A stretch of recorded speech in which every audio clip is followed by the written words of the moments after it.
자, 형제들아, 그러므로 형제들아, 우리가 빚진 자로 돼 육신에게 져서 육신대로 살 것이 아니니라. 너희가 육신대로 살면 받으시 죽일 것이되 영으로서 몸의 행실을 죽이면 살리니 무릇 하나님의 영으로 인도하심을 받는 사람은 곧 하나님의 아들이라. 아멘. 다 같이 아멘 했습니다. 아멘.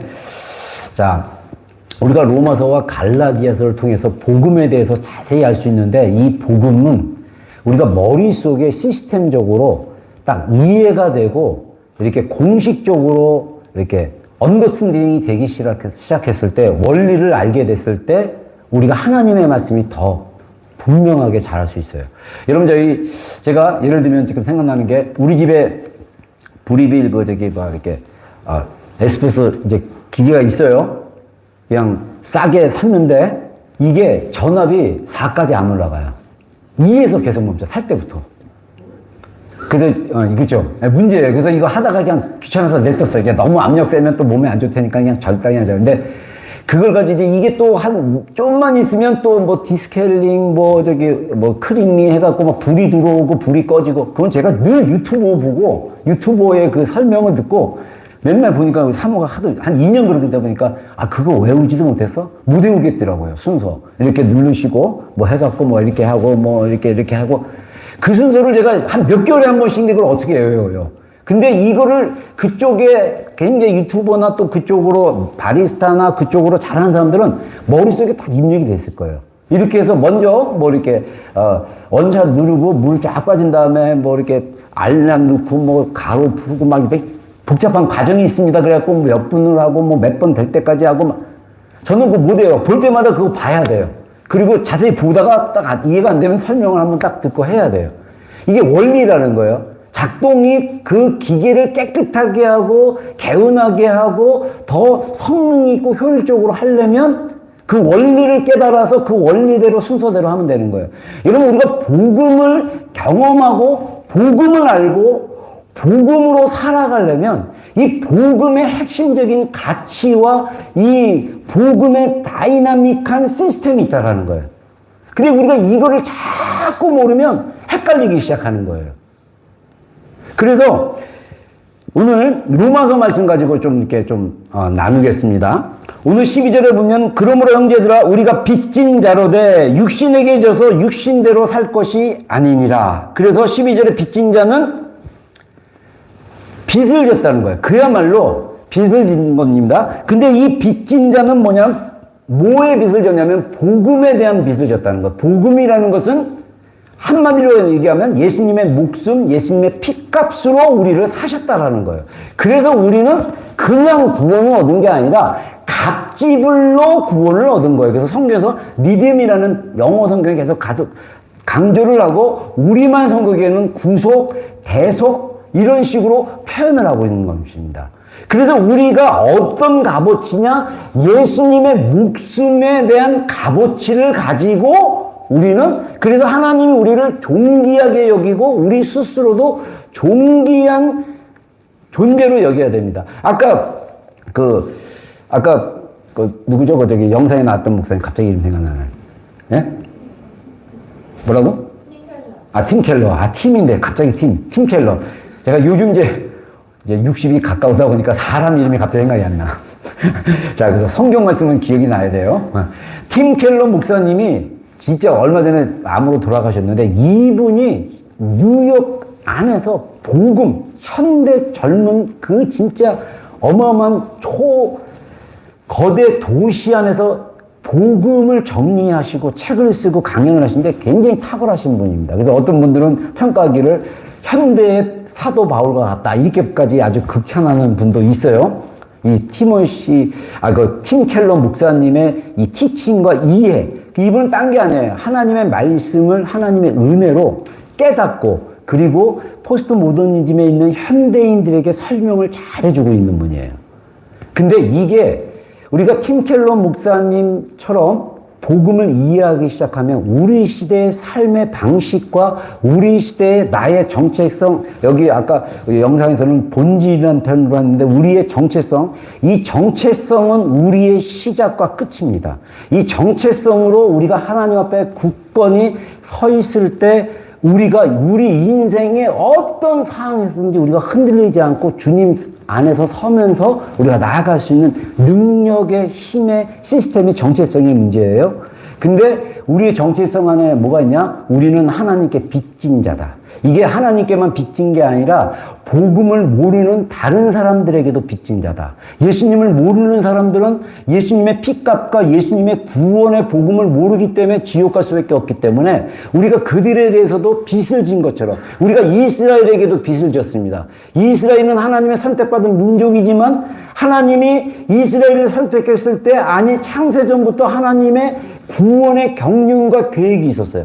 이방 모든 민족, 아담의 모든 후손들을 구원하고자 하는 하나님의 거대한 계획이 있었어요. 그 계획 속에 이스라엘을 선택하셨어요. 그래서 하나님이 이방인의 로마서 11장에 말씀하신 것처럼 이방인의 충만한 수가 차기까지 이스라엘의 사람들의 귀와 눈과 듣는 것을 마음을 둔하게 하고 굳어지게 하고 못 듣고 못 보게 하신 거예요. 그러다 이방인의 충만한 수가 찼을 때 온 이스라엘이 구원을 얻는 그런 경륜이 있어요. 그러니까 하나님의 이 복음 안에는 온 인류의 역사, 한 개인의 삶의 이야기뿐만 아니라 온 인류의 모든 이야기가 다 담겨져 있는 거예요. 근데 우리 인간의 타락한 인간의 가장 강력한 것이 바로 죄고 또 육신이라는 것을 우리가 볼 수가 있습니다. 그래서 이 빚지다는 것은 복음에 빚진다는. 그래서 마태복음 18장에 예수님이 1만 달란트 빚진 자의 얘기를 합니다. 1만 달란트 빚졌는데 하도 조금만 참으세요. 조금만 참으세요. 자기는 착각하고 있어요. 자기가 1만 달란트 다 갚을 수 있다고 믿고 있어요. 근데 그냥 주인이 불쌍해서 탕감해줬어요. 근데 1만 달란트 빚진 사람이 탕감해주자마자 길 나가서 주인 만나고 나서 이제 탕감 받았어요. 요즘 말하면 크리스찬이에요. 변화됐어요. 근데 나가자마자 누구를 만나냐? 자기에게 100데나리온 빚진 친구를 만나요. 근데 그 친구한테 너 나한테 빚진 거 100데나리온 갚어. 한 데나리온 하루에 그때 당시 예수님 당시에 노동자 월급입니다. 그러니까 100일이라는 거 정도. 1만 달란트는요. 그때 당시에 웬만해서는 갚을 수 없는 빚이에요.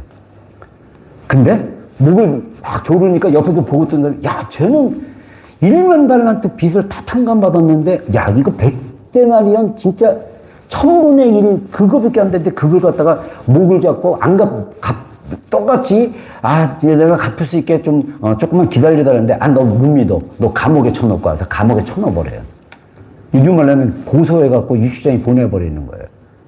그 이야기를 듣던 사람들이 주인에게 찾아가서 당신이 탕감했던 1만 달란트 탕감했던 이 종이 결국 100데나리온 빚진 자기 친구를 갖다 육시장에 넣더라. 이러니까 예수님 주인이 불러가지고 야단을 치고 감옥에 들어가라.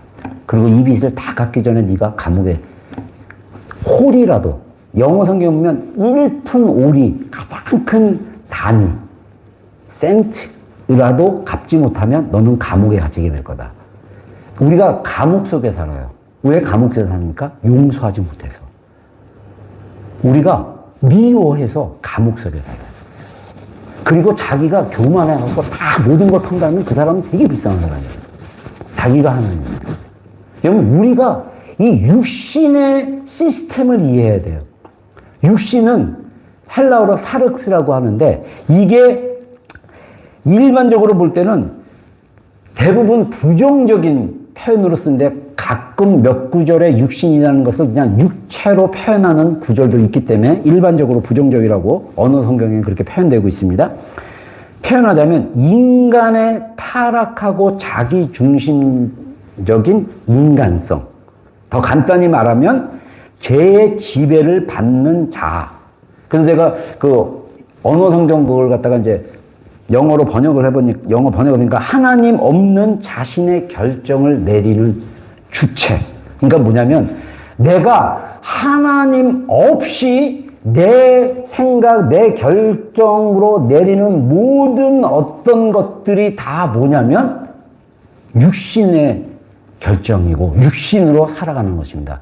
육신은 로마서의 8장 앞부분에 얘기한 것처럼 육신으로 행하는 자는 하나님을 기쁘시게 할 수도 없을 뿐더러 하나님과 원수된다 그랬어요. 근데 우리는 이 육신에게 지지 말라는 거예요. 그래서 지난주에도 얘기했지만은 로마서 8장 9절 10절 만일 그리스도의 영이 너희 안에 계시면 너희는 육신에 있는 것이 아니라 영에 있나니 누구든지 그리스도의 영이 없으면 그리스도의 사람이 아닙니다. 이렇게 얘기하면서 10절에 또 그리스도께서 너희 안에 계시면 몸은 죄로 말미암아 죽은 것이나 영은 의로 말미암아 살아있는 것이다. 이렇게 얘기해요. 자, 여기서 아까 얘기한 대로 우리가 빚진 자의 상태, 우리가 거듭났으면 우리는 복음의 빚을 지고 하나님의 값을 지불한 빚진 자다. 이거를 생각해야 돼요. 육신은 뭐냐? 우리 하나님 없이 결정하는 자기중심적 타락한 존재의 상태로 남은 그 자아 주체를 이야기하고 있다. 그렇게 얘기했잖아요. 그러면 우리가 또 아까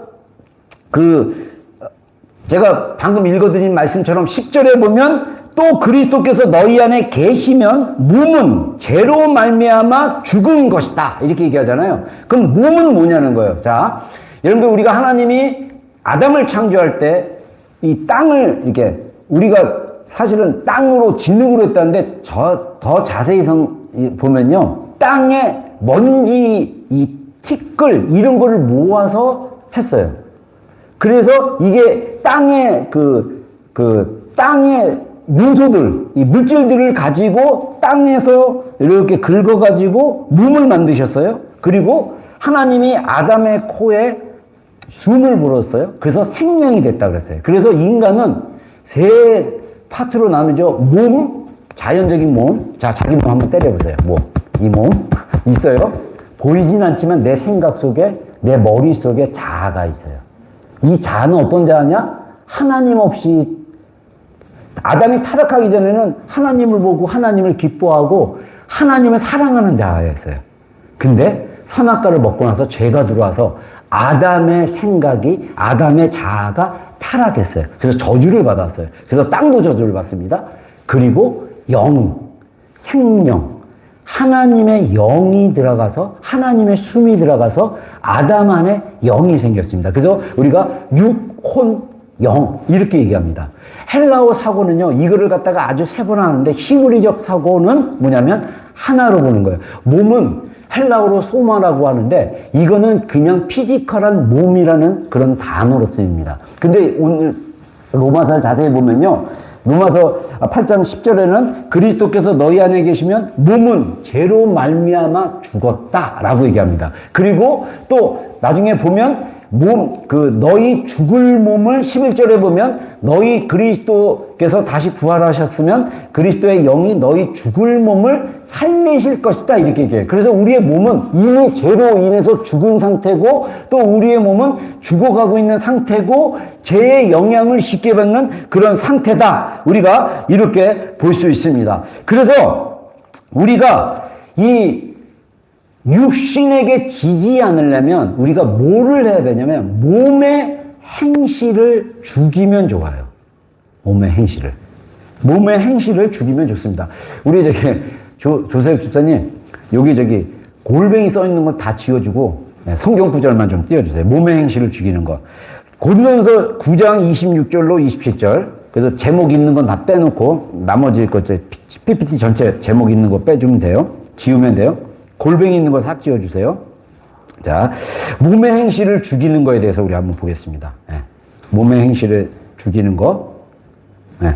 자, 고린도전서 9장 26절로 27절에 보면 그러므로 나는 다른 박질하기를 향방 없는 것 같이 아니하고 싸우기를 허공에 치는 것 같이 아니하며 내가 내 몸을 저 복종케 함은 내가 남에게 전파한 후에 자신이 도리어 버림을 당할까 두려함이로다. 자, 우리 한번 두 구절 한번 다시 한번 읽겠습니다. 시작.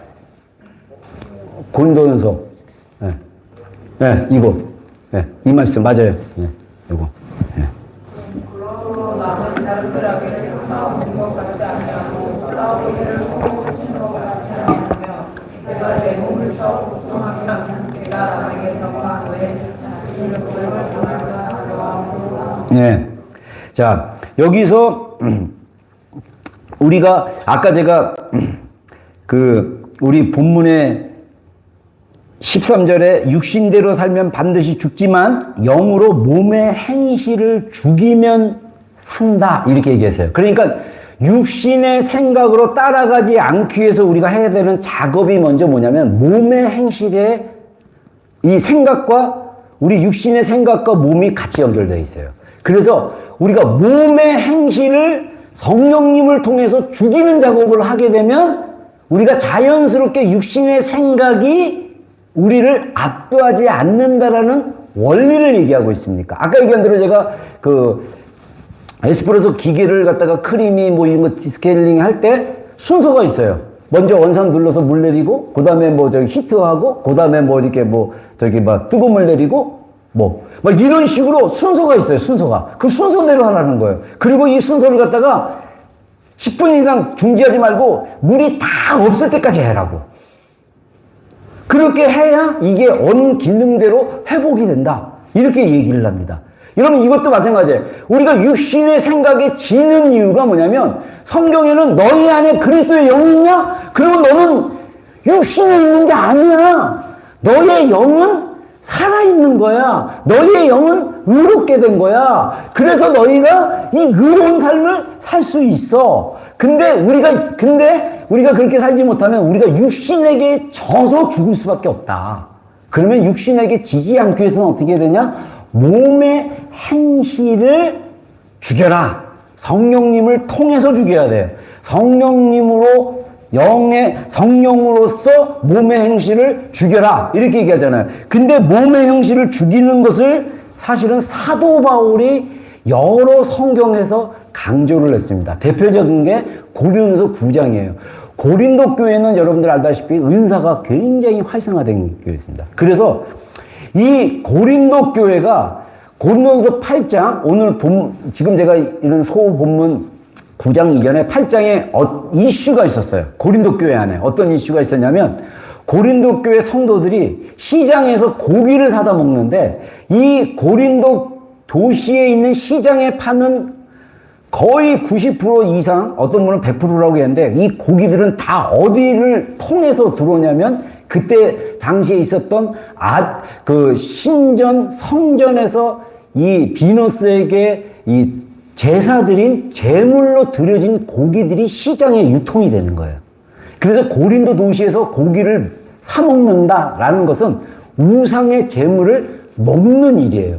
근데 여러분들 생각해보세요. 그럼 고린도 교인들은 예수님 믿으면 다 베지테리안이 돼야 돼. 이런다고 생각해보세요. 그러다 보니까 어떤 사람이 이제 각 양심에 따라 믿음의 기준이 달랐어요. 그래서 우상제물을 먹지 말라고 했기 때문에 우상제물 먹으면 믿음이 없는 거다, 죄 짓는 거다, 나쁜 얘기를 하면 너 지옥 간다 이렇게 얘기할 수도 있어요. 근데 사도 바울은 너희가 이 우상제물을 먹지 않으므로 믿음이 흔들리지 않다라고 믿으면 너는 그렇게 해라. 근데 초신자 집에, 새신자 집에 내가 닦았는데 새신자는 아직 우상제물을 먹는 것이 별로 좋지 않다라고 생각하는 것을 배운 적이 없어. 근데 새신자가 모르고 고기를 이렇게 딱 꺼냈어요. 그랬더니 이 율법으로 충만한 이 믿음 있는 사람이 뭐라 그러냐면 당신 고기 먹으면 우상제물은 죄 짓는 거야. 지옥 가. 이렇게 얘기를 하니까 새신자가 상처를 받았어요. 이 얘기가 제가 쉽게 풀이하는 겁니다. 8장의 이슈입니다. 근데 사도 바울이 뭐라 그러냐면 내가 사실은 먹는 음식이 그 사람을 깨끗하고 더럽히지는 않는다. 우상제물도 먹을 수 있다라고 얘기를 해요. 그러면서 중요한 것은 너의 양심이고 다른 사람을 생각하는 너의 몸의 행동을 얘기합니다. 그러면서 9장에 올라와서 뭐라고 하냐면 내가 베드로처럼 아내를 데리고 다닐 권리가 없느냐? 내가 먹고 싶은 것을 먹을 수 있는 권리가 없는 줄 아느냐? 나는 그런 권리가 다 있다. 그러나 내가 그런 권리를 복음을 위하여 복음에 참여하기 위하여 내려놓고 있다. 그러면서 8장에 사실 끝날 때 뭐라고 하냐면 내가 고기를 이 먹으면서 형제가 실족하게 한다면 나는 영원히 고기를 마시지 않겠다. 이렇게 선언하는 거예요. 여러분, 이거는요, 오늘날 제가 이거를 적용해 봤을 때 뭐가 적용되냐면 술을 먹느냐, 술을 마시냐, 안 마시냐의 문제로 적용될 수 있어요.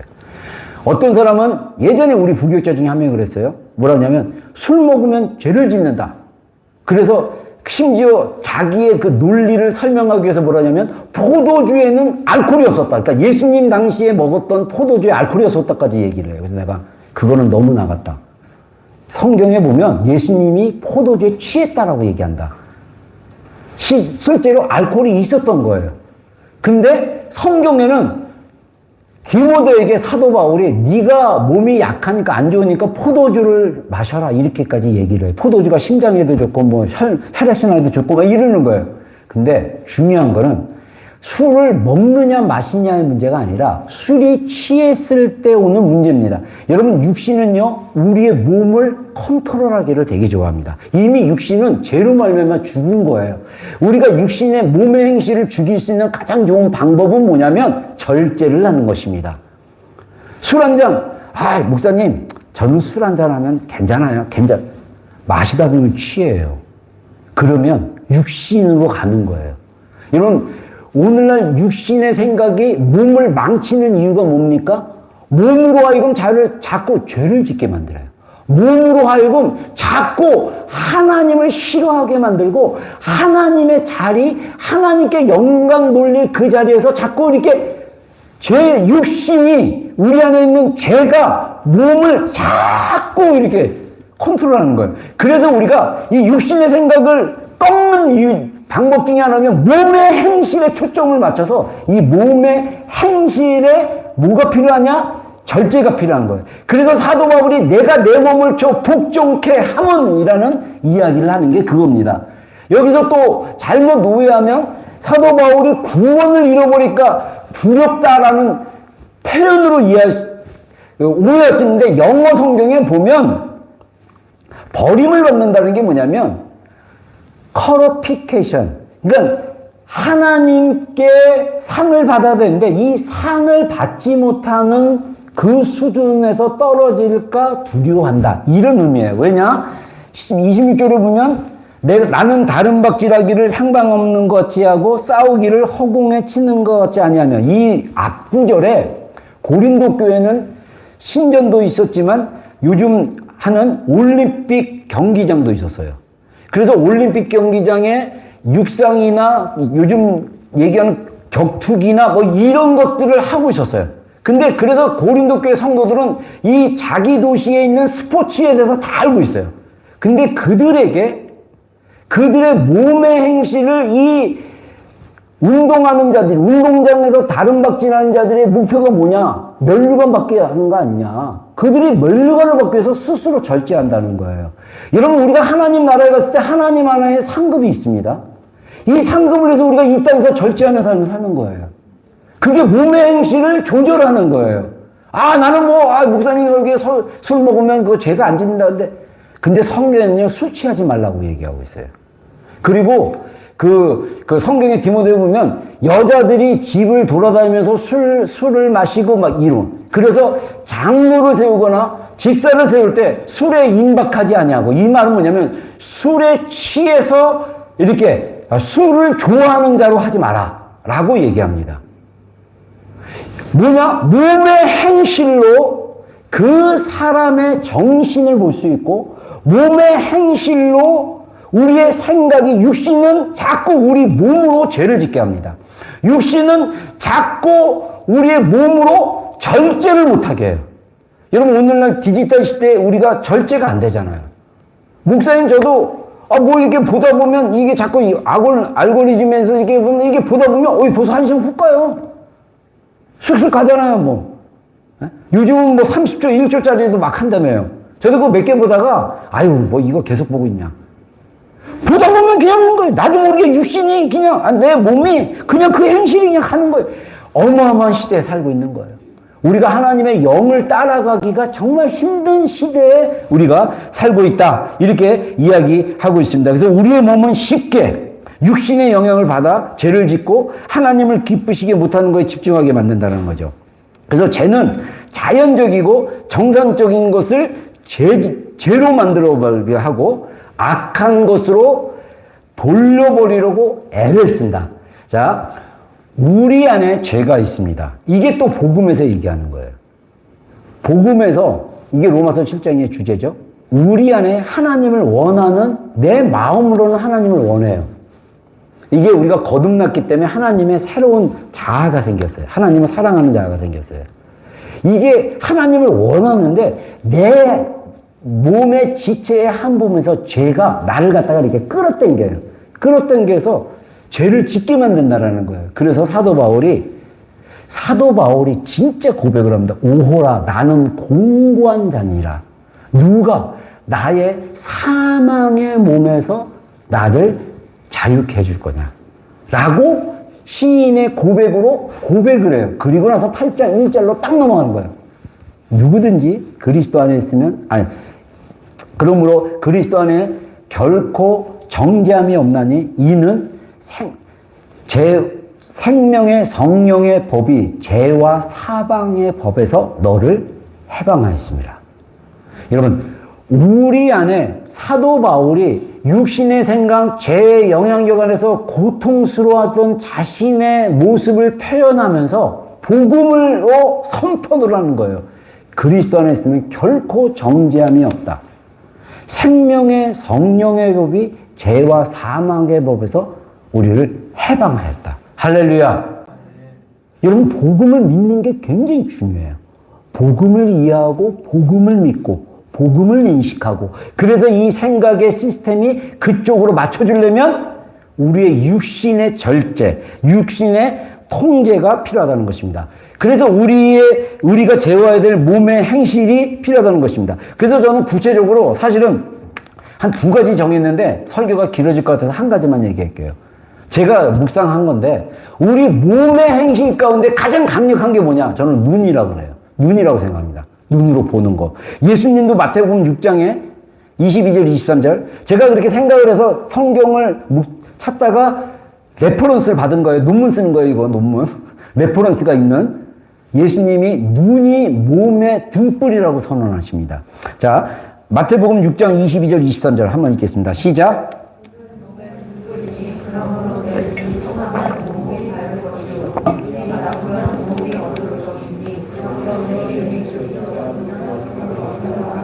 네. 예수님이 몸은 등불이다 이렇게 얘기를 해요. 그래서 눈이 나쁘면 온몸이 어두워질 것이지만 내게 있는 빛이 어두워지면 그 어둠이 어떻게 하냐. 자, 우리의 몸의 지체 중에 눈이 중요한 걸 예수님이 얘기합니다. 우리 마음, 생각, 우리 감정의 등불은 눈이다. 그러니까 눈은 보는 거예요. 영적으로도 볼 수 있고 실제적으로도 볼 수 있고, 저 같은 경우는 성격 유형상 이게 물건의 위치나 물건을 자세히 보는 성격은 아니에요. 근데 감각형들은 자세히 봅니다. 여기 위치가 어디 있고 그것도 잘 기억해요. 근데 저는 물건을 여기 있던, 이렇게 수납장에서 뭘 이렇게 끊을 때 여기 있던 물건을 저 위로 올리면 여기서만 찾아봐요. 그래서 사모가 눈뜬 장님 같다고. 그 위도 봐야지 왜 고기만 보냐고. 제가 물건의 위치나 이런 건 잘 못 보는 편이에요. 근데 제 안에 직관적인 눈이 있어요. 그래서 그냥 알겠어요. 그 마음을 어쩔 때는 공감으로 얻어내는 암이 아니라, 보는 것이 아니라 하나님이 주신 직관이라는 저의 성격과 또 하나님 성령님이 깨닫게 해주는 어떤 것으로 그 사람의 마음에 느껴지고 보여질 때가 있어요. 보는 것입니다. 근데 이 보는 것은 굉장히 중요한 게 집중하는 것과 연관되어 있어요. 뭐에 집중하느냐 이와 연관되어 있다는 것입니다. 그래서 성경에 육신의 생각, 영의 생각할 때 이 생각이라는 단어가 번역하면 생각과 관심, 생각하다라는 단어 자체가 생각과 관심, 애정과 목적을 집중하게 하는 대상으로 삼는 행동이 생각이에요. 그러니까 뭐냐면 내가 관심이 있어. 그러면 생각하게 돼. 그리고 애정이 있어. 그리고 목적이 있어. 그러면 그걸 자꾸 보게 돼. 그리고 생각하게 돼. 이런 활동이 생각하다라는 활동이니까. 영의 생각. 그러니까 영의 생각은 성령님을 따라하는 생각? 그러면 하나님에 대한 생각을 하고 하나님의 것을 보려고 하고 하나님의 뜻을 보려고 하고 하나님의 뜻을 알려고 하고 그러면서 이렇게 보면서 이렇게 보는데 육신의 생각은 육신 모든 것을 죄로 만들어 버리는 성향 부정적이고 자기중심적이고 이기적이고 하나님 없이 살기를 원하는 자아 그 자아로 생각하게 되면 보는 게 애정이나 뭐 보는 게 목적이 뭐냐면 돈의 목적 뭐 남자들은 여자 이쁜 거 보고 여자들은 남자 뭐 이렇게 쿨한 거 보고 막 육신의 생각으로 사람을 보는 거 연예인들 왜 사람들이 연예인들 좋아하고 뭐 스포츠 스타 좋아하고 막 사람을 좋아하는 거예요. 정치도 요즘은 팬덤화 돼가지고 잘생겨야 되고 뭐 똑똑해야 되고 뭐가 뭐 학력도 있어야 되고 능력이 있어야 막 그런 걸로 사람들이 보는 걸로 쫓아가는 거예요. 세상이 그렇게 살고 있다는 거죠. 근데 우리 눈이 나빠지면 이게 굉장히 비유적이죠. 우리의 몸이 어두워질 것이고 너에게 있는 빛이 어두우면 그 어둠이 어딜 거예요. 이 말은 뭐냐면요. 우리가 육체의 눈으로 보는 행실을 제어하지 않으면 우리가 영적인 것을 보기가 굉장히 어렵다는 뜻이에요. 우리 안에 하나님 주신 빛이 있어요. 그 빛으로 우리를 보고 세상을 볼 수 있는 통찰력이 필요한 거예요.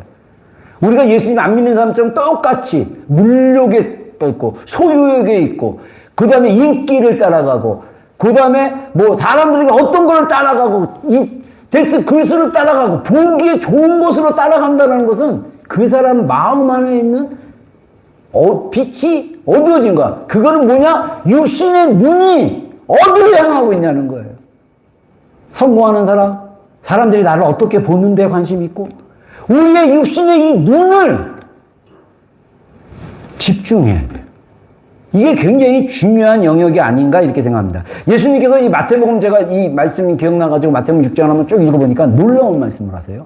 마태복음 6장 처음에 예수님께서 바리새인들처럼 사람에게 보이려고 의를 행하지 말라 그러면서 구제, 기도, 금식에 대해서 얘기하세요. 그리고 나서 너희의 보물을 바로 이어서 그 세 가지 구제와 기도와 금식에 대한 교훈, 바리새인과 같이 하지 말고 드러내려고 하지 말고 설명을 해주면서 제자들에게 사람들에게 설명을 해주면서 바로 이어지는 말씀이 뭐냐면 너의 보물을 땅에 쌓아두지 말고 하늘에 쌓아둬라 라고 얘기를 합니다.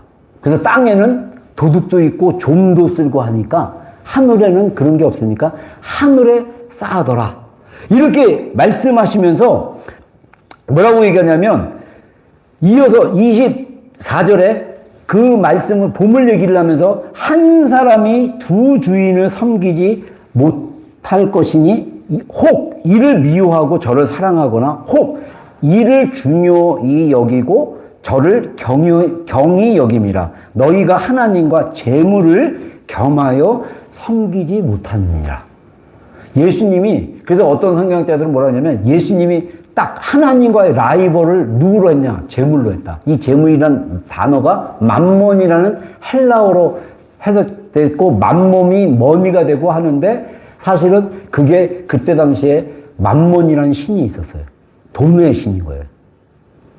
마음이 보는 것이 집중하는 그 대상이 우리의 마음이 뺏기게 되면 우리가 하나님하고 동일하게 섬기려고 하는데 예수님은 분명히 얘기하기를 섬길 수 없다. 이렇게 얘기해요. 그러면서 재물은 사실은 가치 중립적인 겁니다. 근데 우리가 재물을 하나님으로 믿고 의지하기 시작했을 때 우리의 눈이 어두워지는 거예요. 맨 세상을 돈으로 보고 맨날 돈에 살면 하나님을 의지하지 않는 거예요. 하나님을 바라보는 게 되게 중요하고요. 그래서 사실은 우리가 이 예수님을 바라보는 작업이 굉장히 중요합니다. 그래서 예수님을 바라봐야 돼요. 히브리서 12장 2절 말씀 우리 한번 읽겠습니다. 시작. 믿음의 주요 또 온전케 하신 예수님을 바라보자. 그는 그 앞에서 기쁨을 위하여 십자가를 참으사 부끄러움을 개의치 아니하시더니 하나님 보좌 우편에 앉으셨느니라. 아멘. 자, 여기서 히브리 기자가 뭐라고 그러니까 우리의 눈으로 예수님께 딱 고정하자는 거예요. 여러분, 몸의 행실을 죽여야 될 나는 프라이어티가 뭐냐면 우리가 무엇을 보고 뭐에 집중을 하고 뭐에 자꾸 이렇게 빨려져 있고 뭐에 그렇게 휩쓸려 가느냐, 이것을 우리가 보아야 한다는 것입니다. 우리가 성령님을 통해서 주시는 능력이 우리 안에 있습니다. 우리는 그 능력을 우리가 사용해야만 합니다. 그래서 우리가 성령님이 우리 안에 거하실 우리가 성령님이 우리 안에 거하시는 것을 인식할 때, 다른 말로 얘기하면 내가 거하시는 것을 집중하고 볼 때 우리는 그 능력을 체험하게 될 거라는 거죠. 그래서 여러분, 우리 안에 제가 지금 내년도까지 우리 교회 안에 우리의 정체성에 대한 이야기를 했는데, 그래서 우리가 먼저 복음을 이해하면 뭐가 열리냐면 나의 정체성, 나의 영적 지위에 대한 이해가 열리게 된다. 왜냐하면 우리가 그래서 성령님의 그 능력, 우리의 육신을 죽이고 몸의 행실을 죽이고 육신에게 지지 않도록 성령님이 우리 안에 이미 성령님이 우리 안에 계시기 때문에 그 성령님의 능력을 경험을 하려면 먼저 나에 대한 정체성에 대한 이해가 있어야 된다는 거예요. 왜냐하면 우리들의 많은 고통들은 우리가 어떤 사람이냐, 또 이 성도로서 자녀로서 우리가 누구인지를 인식하지 못하는 사실에서 그 문제가 시작되긴 해요. 우리가 지금 여러분들 고통 중에 있고 괴로움 중에 있고 막 이런 모든 문제의 사실은 핵심은 나에 대한 정체성이 문제인 거예요. 이거를 보지 못하는 거예요. 부부싸움이 왜 그렇게 작고, 왜 부부끼리 사랑하지 못하고, 왜 자꾸 이렇게 부딪히고 안 맞고 힘들어. 이게 단순한 성격 유형의 문제가 아니에요. 이건 단순한 대화법의 문제가 아니에요. 서로가 자기 자신에 대해서 하나님의 정체성으로 나를 사랑하고 상대방을 바라보고 있느냐, 이거의 문제인 거예요. 회사에서도 그렇고 교회에서도 그렇고 학교에서도 그렇고 우리의 모든 관계가 뭐와 연결되어 있냐, 깊은 뿌리 안에 나의 영적인 지위, 나의 정체성이 어디에 있는지를 시스템적으로, 복음은 너는 하나님의 사랑받는 자녀라고 얘기하고 있는데, 그거를 인식을 못하기 때문에, 그거를 우리가 보지 못하기 때문에, 그것에 집중하지 못하기 때문에 이게 시작된다라는 거예요. 그래서 이미 하나님께서 성령님을 통해서 능력을 주셨음에도 불구하고 많은 사람들이 나는 아무런 능력이 없다, 불평해요. 그리고 나는 일도 할 수 없고 저것도 할 수 없고 나는 할 수 없다라는 소리를 자주 합니다. 이게 우리의 모습이라는 것입니다. 로마서 1장 7절에 사도 바울이 서신서 보면요, 사도 바울이 로마서 교회, 에베소 교회, 고린도 교회 모든 교회들에게 뭐를 얘기해 주고 있냐면요, 당신은 사랑받는 존재입니다. 당신은 하나님의 택하심을 받은 성도님이라는 걸 꼭 얘기합니다. 그래서 로마서 1장 7절에 이렇게 얘기합니다. 로마에 있는 교회들에게. 이때 당시에는 사도 바울이 로마를 방문한 적이 없어요. 로마에 이미 복음이 전파됐다는 걸 알고 로마의 교회가 세워졌다는 걸 알고 사도 바울이 로마서 뒷부분에 보면 내가 로마로 가기를 되게 원한다라고 했어요. 계획도 잡고 막 그랬어요. 근데 결국은 사도행전 끝에 사도 바울이 바로 유대인들에게 공격을 받아가지고 로마 시민권자로서 황제에게 청원하기 위해서 가서 거기서 감옥 생활하고 이제 거기서 순교를 하게 되는데, 이 본 적이 없는 로마 성도들에게 이렇게 합니다. 로마에서 하나님의 사랑하심을 받고 성도로 부르심을 받은 모든 자에게 하나님 우리 아버지와 주 예수 그리스도로부터 은혜와 평강이 있기를 원하노라. 자, 우리 안에 하나님의 은혜와 평강이 있으려면 우리가 뭐를 인식해야 되냐, 뭐를 봐야 되냐? 나는 하나님의 사랑하심을 받고 성도로 부르심을 받은 사람이다. 이게 이 복음의 생각이, 이 복음의 시스템이 딱 내 안에 들어와 있으면 은혜와 평강이 내 안에서 자연스럽게 올라올 수 있어요. 이게 안 되면 불안하고 자꾸 행위로 뭔가 증명해 보이려고 그러고 내가 뭔가를 노력해서 얻으려고 하는 애씀의 시스템으로, 육신의 시스템으로 갈 수밖에 없다라는 거예요. 우리의 정체성은 뭐냐? 하나님의 사랑하심을 받고 거룩한 성도로 부르심을 받은 존재라는 거예요. 여러분, 그래서 이 말씀, 이 1장 7절에 성도로 부르심을 받은 자들, 이렇게 표현이 헬라어로 크레이토이스 하기오스라는 이 말인데, 이거는 직역하면 거룩한 자들로 부르심을 받은 사람들이라는 얘기를 합니다. 근데 이 성도를 얘기하는 하기오스라는 이 헬라어 단어가 그때 당시에 쓰여졌을 때 어떤 단어냐면 제의적이라고 그래갖고, 이 신과의 그 교통할 때, 그러니까 헬라 사람들이, 그리스 사람들이 막 비너스도 섬기고 막 이러잖아요. 그럴 때도 이 하기오스라는 단어를 썼어요. 근데 이 단어는 사물에 쓰일 때는 신께 봉헌되는데 온전하고 흠이 없는, 또는 합당한, 이거를 사도 바울이 헬라어의 용어를 갖다 썼어요. 그 성경적 용어로 얘기하면 우리는 하나님께 봉헌된, 드려진, 하나님 보시기에 흠이 없는 완전한, 그리고 하나님께서 보실 때 합당한 그런 사람으로 우리를 볼 수 있고, 그래서 인격에 대해서 이 오이스라는 단어를 쓰게 되면 우리는 하나님께 헌신된 사람이다. 그러니까 하나님이 우리를 성도로 부르셨습니다. 아멘. 그래서 우리가 거듭나면 우리는 자동적으로 하나님께 헌신된 삶을 사는 자의 정체성을 가지고 하나님께 헌신된 삶을 살아야 되는데, 우리 안에 육신에게 져서 육신적인 생각을 하다 보니까 우리가 어떻게 사느냐? 몸의 행실이 자꾸 죄에게 넘겨주고 있습니다. 로마서 6장에 이렇게 얘기하고 있어요. 마지막으로 제가 정리하면 얘기하겠습니다. 로마서 6장에 보면 11절에 이와 같이 너희도 너희 자신을 죄에 대해서는 죽은 자요. 자, 우리는 우리 자신을 죄에 대해서는 죽은 자로 여겨야 돼요. 그리스도 예수 안에서 하나님에 대해서는 살아있는 자로 여길지로다. 아멘.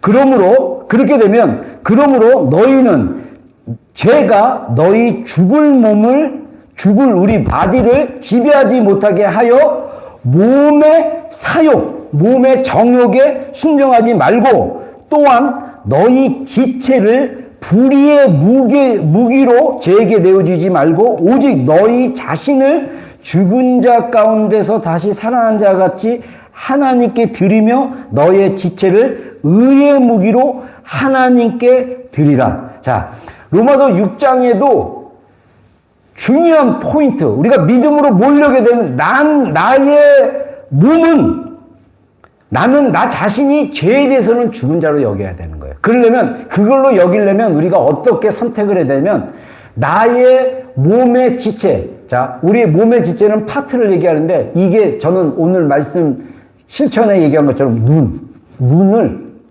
우리의 보는 거, 우리가 삶 속에서, 일상 속에서 집중하는 거를 의의 무기로 하나님께 드리는 게 되게 중요해요.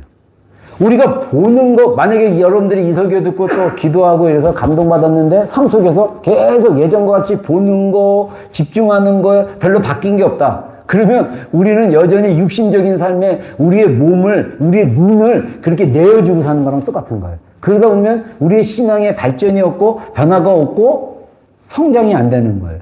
여러분, 고린도서 3장에 2장에 육에 속한 자, 신령한 자, 영적인 자, 육신에 속한 자를 얘기합니다. 그 육신에 속한 자는, 육신이라는 단어는 사륵스라는 단어랑 똑같아요. 근데 이 육신에 속한 자를 고린도서 3장 2절에 육신에 속한 자는 그리스도 안에 어린아이 같다 그랬어요. 갓난아이 같다. 이거는 뭐냐면 성장하지 않는 거예요. 여러분, 교회 안에서 성장하지 않는 성도들이 왜 자꾸 이렇게 육신의 생각에서 지고 이게 사냐면 몸의 행실이 시스템화돼서 그래요. 우리의 몸은 하나님께 드리고 하나님께 집중하기로 시작했을 때 이 생각이 바뀌기 시작하는 거예요. 여러분, 교회 올 때 죄 짓는 생각하고 옵니까?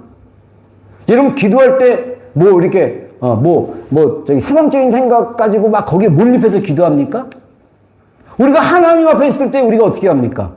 우리가 하나님께 우리의 눈을 보는 거를 집중하는 것을 하나님께 무기로 드렸을 때 우리가 성령으로 사는 것을 경험할 수 있다는 것입니다. 그래서 이 성령님이 우리 안에 능력으로 주시는 거예요. 이거는 여러분들 제가 다시 한번 강조하지만 이거는 내 힘과 결단과 마음을 여는 것까지는 하지만 그 육신으로 이기게 하고 몸의 행실을 컨트롤할 수 있는 능력은 성령님이 주시는 거예요.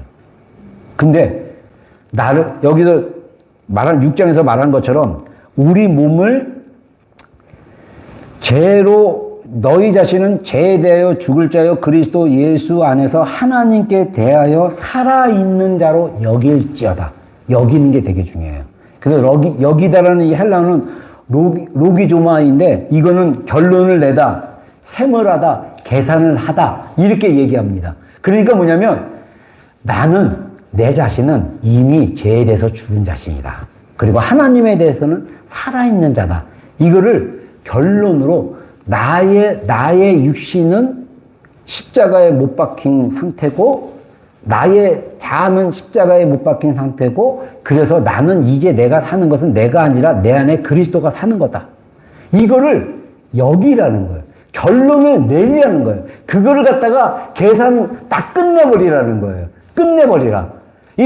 이거를 하게 되면 로마서 4장이 말한 것처럼 아브라함이 믿음으로 의롭게 구원을 얻은 거.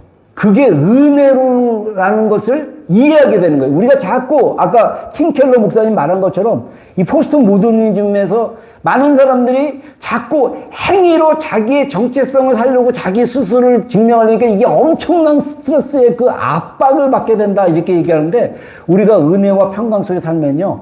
뭐냐면 하나님이 은혜를 거저준 거, 구원을 거저준 것을 우리가 믿음으로 받아들였을 때 우리 안에 그 믿음으로 인한 하나님의 일하심과 능력이 풀어지는 것을 경험할 수 있다는 것입니다. 그래서 제가 여러분들에게 훈련시키고 싶은 영역이 뭐냐면 하나님 앞에서 힘을 뺏는 작업을 하라고 얘기하고 싶어요.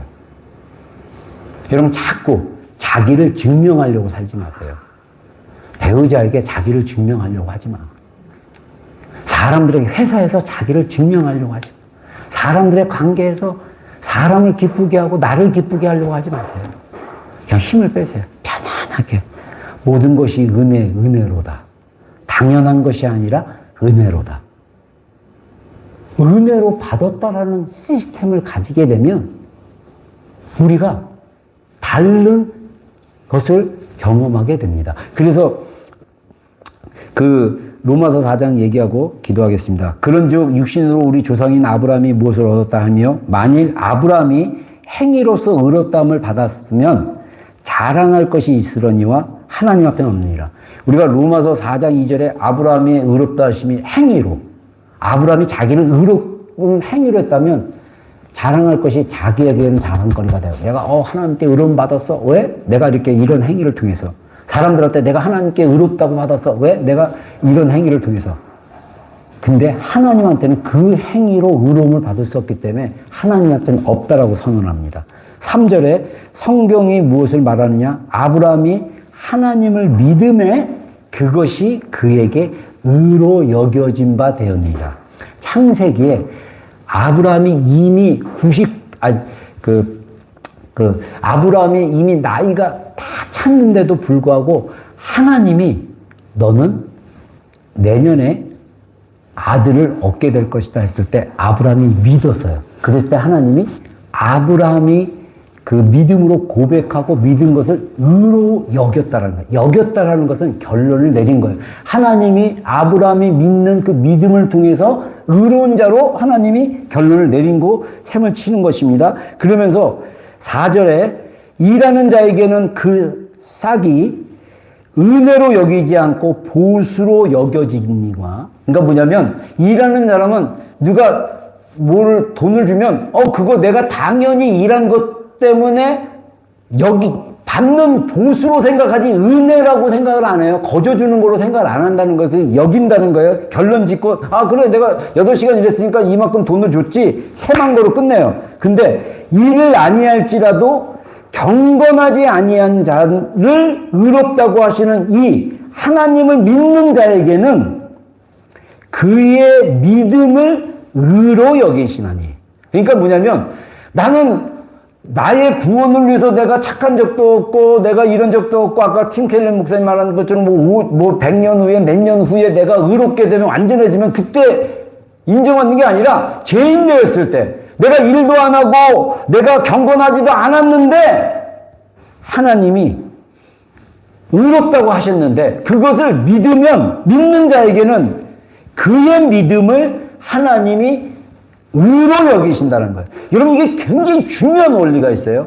우리가 믿음으로 예수님을 바라보는 작업을 통해서 예수님이 우리 안에 굳건히 세워지기 시작하면 복음의 시스템이 활성화가 되는데 우리의 일상의 삶 속에서 너무 예수님을 보고 이 집중하는 시간이 없는 거예요. 여러분 성령님의 능력은요 말씀을 통해서 나타납니다. 아멘. 내가 부탁드립니다. 권면합니다. I urge you. 형제들아 자매들아 내가 하나님의 이름으로 강력하게 권하노니 매일 말씀 읽기를 주의 이름으로 축원합니다. 말씀을 읽으십시오. 성령님께 힘을 빼는 거예요. 우리가 내 힘, 내 주체 말씀을 읽고 말씀을 깨닫고 말씀을 통해서 나에게 역사하시는 하나님. 그래서 오늘 총 본문 마지막에 무릇 하나님의 영으로 인도하심을 받는 사람이 곧 하나님의 아들이다. 여러분 우리가 하나님의 영, 특별히 말씀을 통해서 우리에게 깨닫게 해주시고 인도하시고 우리에게 역사하시는 이 말씀 묵상 그리고 우리의 복음으로의 정체성, 나의 자아의 정체성 하나님의 눈으로 우리를 보지 않으면 그래서 우리가 하나님을 바라보듯이 하나님 나 자신을 보는 것 그런 한 주간이 되기를 주님을 축원합니다. 우리 기도하겠습니다.